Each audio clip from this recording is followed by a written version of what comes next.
Good morning Madhya Pradesh. मैं हूं आपके साथ योगिता वाजपेयी। तो आज मध्य प्रदेश में क्या खास है इस बुलेटिन में आपको बताएंगे, लेकिन उससे पहले नजर हेडलाइंस पर। आज भोपाल में उद्योगपतियों के साथ राउंड टेबल मीटिंग करेंगे CM doctor Mohan Yadav. MP में निवेश को लेकर होगी चर्चा। एमपी में 27% ओबीसी आरक्षण पर आज सुप्रीम कोर्ट में सुनवाई। 75 याचिकाओं पर सुनवाई करेगा कोर्ट। एमपी में अतिथि शिक्षकों की याचिका पर जबलपुर हाई कोर्ट का बड़ा फैसला। सरकार को 30 दिन में फैसला लेने का आदेश। फैसला न होने पर अवमानना याचिका दायर कर सकेंगे अतिथि शिक्षक। ग्वालियर से किडनैप बच्चे को मुरैना में छोड़कर भागे बदमाश। पुलिस ने परिजनों को सौंपा। सीएम डॉक्टर मोहन यादव ने अपराधियों पर कड़ी कार्रवाई के दिए निर्देश। ग्वालियर में बारातियों ने की हर्ष फायरिंग। सागर ताल रोड का बताया जा रहा वीडियो। पुलिस कर रही जांच।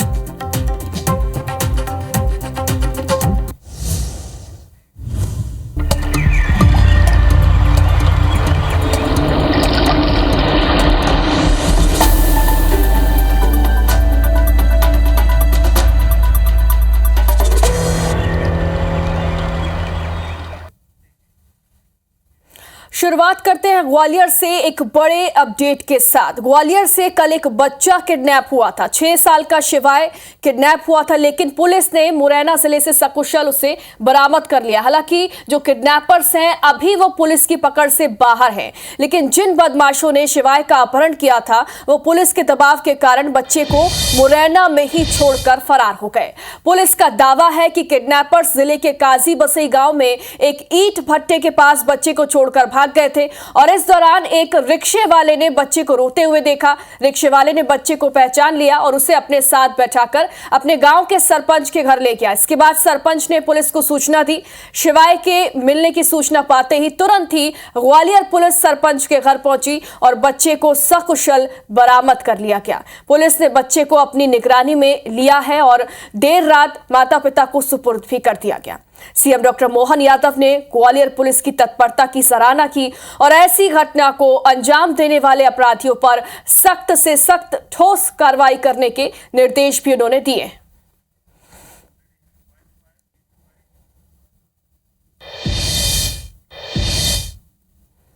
काफ़ी अच्छी तरीके से पूरी घेराबंदी की गई। तो अल्टीमेटली जो माता बसैया थाना क्षेत्र है, जिला मुरैना का, वहाँ काजी बसई जो गांव है, वहाँ पर ही अबेंडेंड स्टेट में इसको छोड़ गए जो अज्ञात बदमाश, जो जितना प्रेशर पड़ा इस चेकिंग के वजह से। और अभी प्रथम चरण पूर्ण हुआ जब बच्चे को हम सकुशल ले आए हैं। अब सेकंड चरण में हम जो अज्ञात बदमाश हैं इनको संचित करके रूल ऑफ लॉ के अनुसार कार्रवाई सुनिश्चित करेंगे। अपराधियों पर कठोर कार्रवाई करें। मुझे संतोष है कि बच्चा हमको न केवल मिला है बल्कि बच्चे के साथ में हमने सुराग लगाया है कि जो अपराधी कौन है उनके खिलाफ कठोर कार्रवाई की जाएगी। तो सीएम डॉक्टर मोहन यादव ने भी कहा है कि जो अपराधी हैं उनके खिलाफ ठोस कदम उठाए जाने चाहिए, क्योंकि दिन दहाड़े इस तरीके से बदमाशों ने बच्चे को वहां से उठाया है। मां के हाथ से छुड़ाकर बदमाश इसे ले गए थे। यानी हौसले देखिए कितने बुलंद हैं। दिन दहाड़े इस पूरी घटना को अंजाम दिया गया। हालांकि जब मीडिया में ये मामला आया और पुलिस ने चेकिंग बढ़ाई तो उसके बाद शायद ये किडनैपर्स डर गए और उस डर की वजह से ही ये बच्चे को मुरैना में छोड़कर भाग गए। हालांकि राहत की बात यह है कि ये बच्चा सकुशल अपने घर वालों के पास पहुंच गया है, लेकिन किडनैपर्स अब तक नहीं पकड़े गए। कौन थे ये किडनैपर्स? क्यों इन्होंने बच्चे को किडनैप किया? क्या ये करीबी थे या फिर पैसे लेना ही इनका मकसद था? ये सारे सवाल हैं। देखना होगा कि इन सवालों के जवाब कब मिलते हैं। ज्यादा जानकारी के लिए हमारे सहयोगी महेंद्र कुशवाहा हमारे साथ लाइव जुड़ गए। महेंद्र, बच्चा तो सकुशल बरामद हो गया, लेकिन किडनैपर्स के बारे में क्या जानकारी लग पाई है, क्योंकि वो अब तक पकड़े नहीं गए? जी बता दूं कि जिस तरह वाकई वक्त एक मार्ग से जो वो आप मिट्टी जोककर बच्चा चढ़ा गया था, उसके बाद 2 बाइक सवार बदमाश बच्चे को लेकर फरार हुए थे। उसके बाद लगातार पुलिस जिस तरह से लगातार मॉनिटरिंग स्टेज में करती रही, साथ ही प्रदेश के मुख्यमंत्री मोहन यादव भी इस केस को लेकर गंभीर रहे।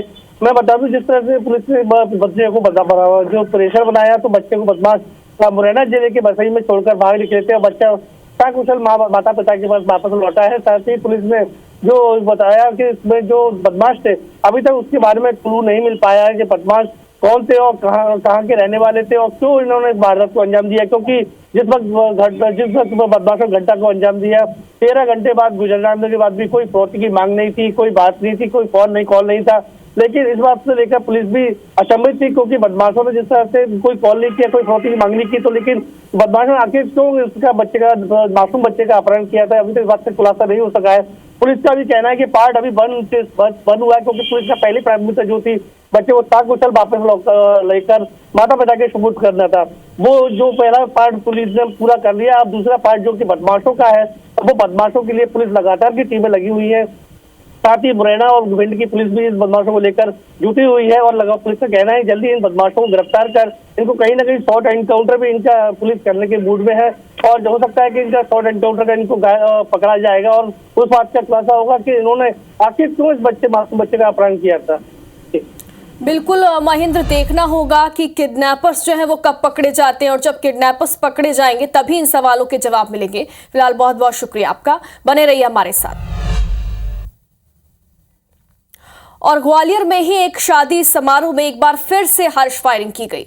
49 सेकंड के वायरल वीडियो में रोड पर खड़े होकर 3 लोग ताबड़तोड़ फायरिंग करते हुए नजर आ रहे हैं। वीडियो सागरताल रोड स्थित पीसी मैरिज गार्डन के बाहर का होना बताया जा रहा है, जहां गार्डन के गेट पर बारात पहुंचने पर बारातियों ने हर्ष फायरिंग की। जहां ये वीडियो वायरल हुआ है यही इसी क्षेत्र से।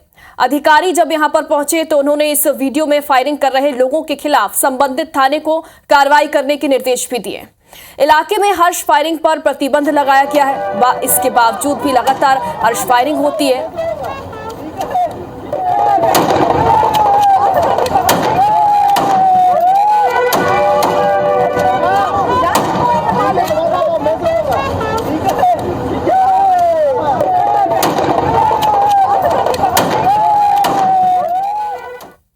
सोशल मीडिया पर एक बोड़ापुर थाना क्षेत्र का शादी के दौरान हॉर्स फायर का एक वीडियो संज्ञान में आया है। इस संबंध में थाना प्रभारी बोड़ापुर को निर्देशित किया गया है कि जो हॉर्स फायर कर रहे हैं शादी के दौरान उनको आइडेंटिफाई कर उनकी जांच करें और उनके विरुद्ध वैधानिक कार्रवाई करें।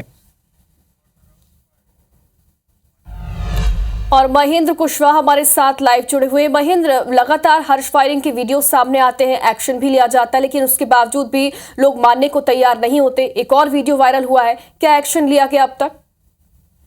जी बता दूं ये कि जो वीडियो वायरल हुआ है जिसमें बाराती जो बारात में शामिल हुए थे उन्होंने ये हर्ष फायरिंग खुलेआम हर्ष फायरिंग बीच सड़क पर उन्होंने की है और 3 व्यक्ति अपने लाइसेंसी बंदूक के साथ यहाँ हर्ष फायरिंग कर रहे हैं, जबकि इसके शहर के अंदर हर्ष फायरिंग पर प्रतिबंधित लगा हुआ है। पुलिस भी लगातार इनको लेकर कार्रवाई करती आई है। एक वीडियो जो इस तरह से वायरल हुआ है वो बताया जा रहा है कि भांडेर जिले से तटीय जिले के भांडेर से एक बारात यहाँ ग्वालियर आई थी, जो कि पीसी सागरताल बोड़ापुर के पास आई थी और पीसी गार्डन के बाहर ही जब बारात पहुंची तो उन्होंने हर्ष फायरिंग किया और इसको लेकर पुलिस जब वीडियो वायरल वीडियो पुलिस के पास पहुंचा है तो पुलिस ने इसको लेकर संबंधित थाना प्रभारी को इस बात के लिए कार्रवाई करने का निर्देश दिया है कि जो संबंधित लोग हैं जो हर्ष फायरिंग करते नजर आ रहे हैं उनके खिलाफ कार्रवाई की जाए और उनको जल्द से जल्द उनके कार्रवाई कर इनकी बंदूकों को लाइसेंस भी दर्ज किए जाए। मैं आपको बता दूं कि शहर में जिस तरह से हर्ष फायरिंग होती है तो उसमें कहीं ना कहीं कहीं ना कहीं बेकसूरों की जान जाती है और बेकसूर कहीं ना कहीं घायल भी होते हैं, तो इसलिए इसमें शहर के अंदर प्रतिबंध लगाया गया है। तो अगर लेकिन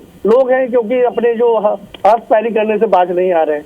जी बिल्कुल, और ऐसे मामलों पर कड़ा एक्शन लिया जाना इसलिए भी जरूरी है क्योंकि हर्ष फायरिंग के दौरान कुछ भी हो सकता है, किसी को भी गोली लग सकती है, लेकिन उसके बावजूद भी लोग मानने को तैयार नहीं होते। फिलहाल देखना होगा इस मामले पर क्या एक्शन लेती है पुलिस। बहुत बहुत शुक्रिया आपका।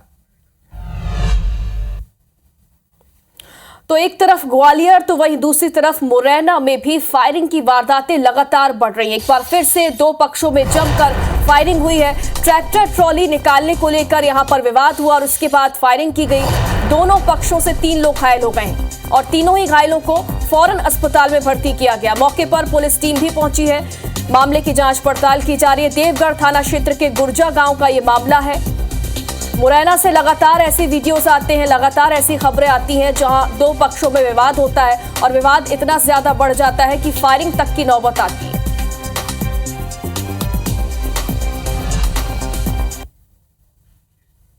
और अब बड़ी खबर है भोपाल से। एमपी में ओबीसी वर्ग को 27% आरक्षण देने के मामले पर सीएम डॉक्टर मोहन यादव ने बयान दिया। कहा कि 27% आरक्षण देने को लेकर केस चल रहा है। हमारी सरकार बनने के पहले से ही ये केस चल रहा है। 27% आरक्षण लागू करना, ये भी उन्होंने कहा।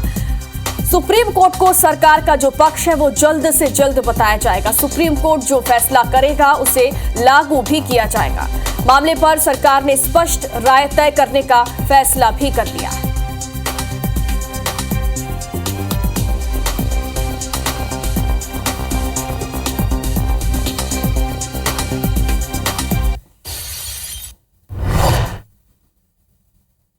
ओबीसी वर्ग का जो आरक्षण 27% है उसको लेकर के हमारी सबकी भावना स्पष्ट है। मैं मान के चलता हूँ कि जल्दी इसमें निराकरण होगा। माननीय न्यायालय सुप्रीम कोर्ट से भी हमने निर्णय लिया है कि वो उनके आगे सरकार अपना मंतव्य बताए और जितनी जल्दी माननीय न्यायालय फैसला करेगा हम उस निर्णय को लागू करने की व्यवस्था करेंगे।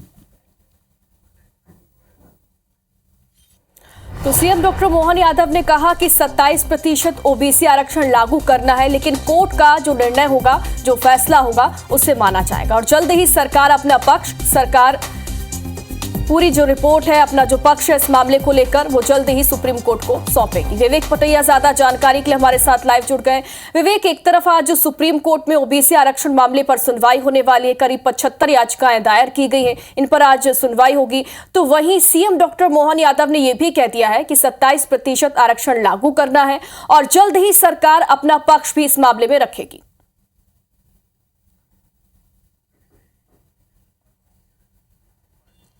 देखिए, ओबीसी आरक्षण को लेकर लगातार जो है मध्य प्रदेश में सियासत होती रही है और विधानसभा चुनाव में भी यह मुद्दा उठा था। उसके ठीक पहले जब कमलनाथ सरकार ने ओबीसी आरक्षण को लेकर जो है घोषणा की थी और उसके बाद ये मामला कोर्ट में गया, उसके बाद एक के बाद एक कई याचिकाएं जो है ओबीसी आरक्षण को लेकर जो है अदालत में लगती गई और अलग अलग जो भर्ती परीक्षाएं हैं उनमें आरक्षण के चलते जो है रिजल्ट पर रोक लगी, परीक्षाओं पर रोक लगी।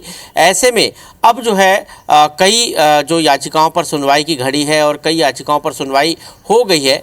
ऐसे में अब सरकार का मानना है कि सभी याचिकाओं को पर एक साथ सुनवाई हो, एक साथ इस पर फैसला हो और इसलिए सरकार अब सुप्रीम कोर्ट में मजबूती से इसका पक्ष रखेगी। सरकार की जो मंशा है ओबीसी वर्ग को 27% आरक्षण देना, इस मंशा से कोर्ट को अवगत कराया जाएगा, सुप्रीम कोर्ट को अवगत कराया जाएगा और सरकार का मानना है कि जल्द से जल्द इस पर फैसला हो ताकि ओबीसी को 27% आरक्षण दिया जाए और भर्ती परीक्षाओं से लेकर तमाम जो अन्य जो परीक्षाएं हैं उनमें भी ओबीसी को 27% आरक्षण का लाभ हो। ये सरकार का मंतव्य है, ये कोर्ट को बताया जाए। ये मुख्यमंत्री ने कल बैठक में निर्देश दिए। विधि विभाग के और सामान्य प्रशासन विभाग के अधिकारियों के साथ मुख्यमंत्री ने बैठक की थी और उस बैठक में इस पर चर्चा हुई है क्योंकि कोर्ट में ये मामला चल रहा है और लगातार जो है विपक्ष ये आरोप लगा रहा है कि कोर्ट में सरकार मजबूती से पक्ष नहीं रख रही है और इसलिए अब स्थिति सरकार ने स्पष्ट कर दी है कि सरकार की जो मंशा है ओबीसी वर्ग को 27% आरक्षण देने की, वो मंशा कोर्ट में बताई जाएगी और जल्द से जल्द इस पर सुनवाई हो ताकि इस वर्ग को इसका लाभ दिया जाए। ये भी प्रयास किए जाएंगे, मुख्यमंत्री ने कहा है। अब देखना होगा क्योंकि लगातार जो अलग अलग याचिकाएं हैं उन पर अलग अलग फैसले आ रहे हैं जिससे कहीं ना कहीं जो है एक भ्रम की स्थिति भी पैदा हो रही लोगों के मन में कि एक याचिका पर फैसला आता है और उसके बाद ये कहा जाता है कि ओबीसी वर्ग को 27% आरक्षण देने का रास्ता खुल गया है, लेकिन वो फैसला पर्टिकुलर उसी याचिका के ऊपर होता है और ऐसे में कहीं ना कहीं जो है फिर राजनीति भी होती है। इसलिए सरकार का मानना है कि सभी याचिकाओं पर अलग अलग जो है जो केस चल रहे हैं उसको लेकर सुप्रीम कोर्ट में कहा जाएगा कि सभी पर एक तरह से फैसला आए और उसका लाभ जो है ओबीसी वर्ग को मिले। बिल्कुल देखना होगा कि जब एक साथ इन याचिकाओं पर सुनवाई होगी तो क्या फैसला होता है। बहुत बहुत शुक्रिया आपका। भोपाल में 24 और 25 फरवरी को होने वाले ग्लोबल इन्वेस्टर समिट को लेकर इंदौर के रेसिडेंसी में एक बैठक आयोजित की गई जिसमें कैबिनेट मंत्री, कलेक्टर, महापौर समेत जिले के जनप्रतिनिधियों ने कार्यक्रम की रूपरेखा प्रस्तुत की। इस दौरान मौजूद उद्योगपतियों ने क्षेत्र के विकास सहित पुराने उद्योगपतियों को कोई सुविधा न मिलने का मुद्दा भी उठाया, जिस पर मंत्री तुलसी सिलावट ने सभी जनप्रतिनिधियों से सुझाव लेकर विकास करने की बात कही। वहीं इंदौर कलेक्टर ने मेट्रोपॉलिटन सिटी की जानकारी देते हुए जमीनों पर लगाए जाने वाले उद्योगों के बारे में भी समझाया। बैठक के दौरान इंदौर महापौर पुष्यमित्र भार्गव ने कहा कि किसानों को जमीन का पूरा मुआवजा दिया जाएगा। और जो देश के प्रधानमंत्री का संकल्प है विकसित भारत और मध्य प्रदेश का संकल्प विकसित मध्य प्रदेश, ये संयुक्त प्रयास एक मैं कहता हूँ विकास और प्रगति में उद्योग में नींव का पत्थर ये समेट साबित होने वाली है। इससे निवेश भी आएगा और रोजगार भी हम उपलब्ध कर पाएंगे। इंदौर के जनप्रतिनिधियों के साथ में यहाँ के उद्योगपतियों के प्रतिनिधिमंडल के साथ में बैठक की गई है। सबको जानकारी प्रदान की गई है कि इन्वेस्टर समिट में क्या क्या होने वाला है, इंदौर में कौन कौन से प्रोजेक्ट चल रहे हैं, कहाँ कहाँ पर निवेश की संभावनाएं हैं। सभी उद्योगपतियों से और हमारे जनप्रतिनिधियों से सुझाव भी प्राप्त किए गए हैं, जिसके आधार पर आगे GIS में हम लोग कार्रवाई करेंगे। मध्य प्रदेश हाईकोर्ट के ग्वालियर बेंच ने आवारा गायों को लेकर प्रदेश के 13 जिलों के कलेक्टर्स को नोटिस जारी किया और इतना ही नहीं, कलेक्टर्स के अलावा केंद्र और राज्य शासन को भी नोटिस जारी किया गया। सुनवाई करते हुए हाईकोर्ट ने कहा कि ये एक गंभीर विषय है, गौ माता सड़कों पर घूम रही है, तो वहीं इस मुद्दे पर अब राजनीति भी हो रही। देखिए खास रिपोर्ट।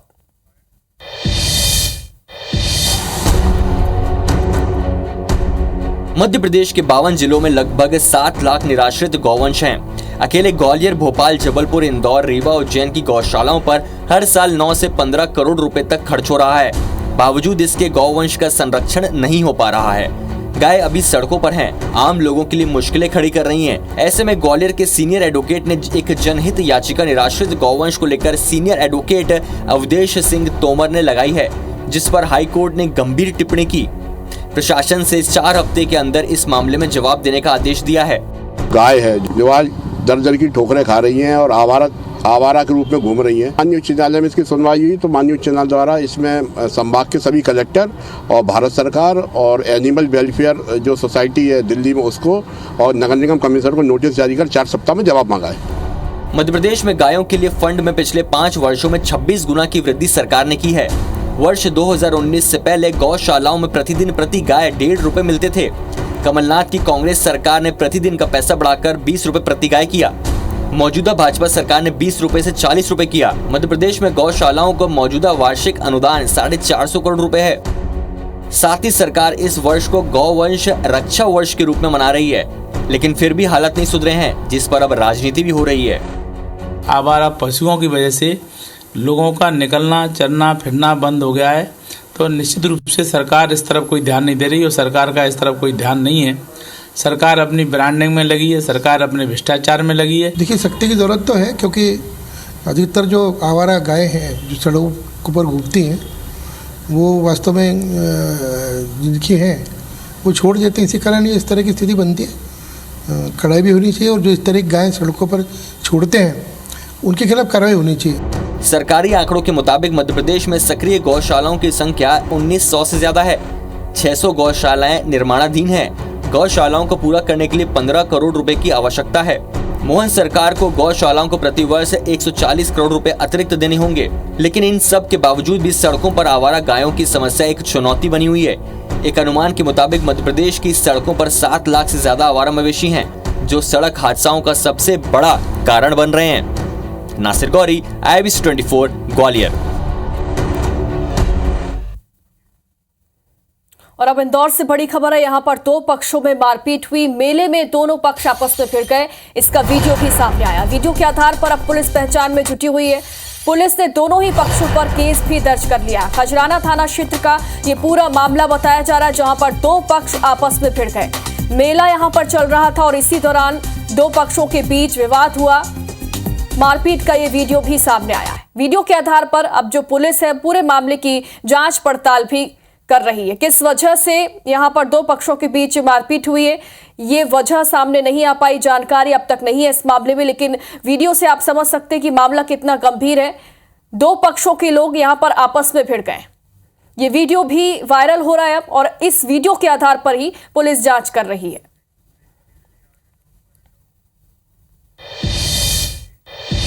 एक और छोटे से ब्रेक के लिए रुक रहे हैं, जल्द लौटेंगे। IBC 24 number 1 news channel in Madhya Pradesh, Chhattisgarh.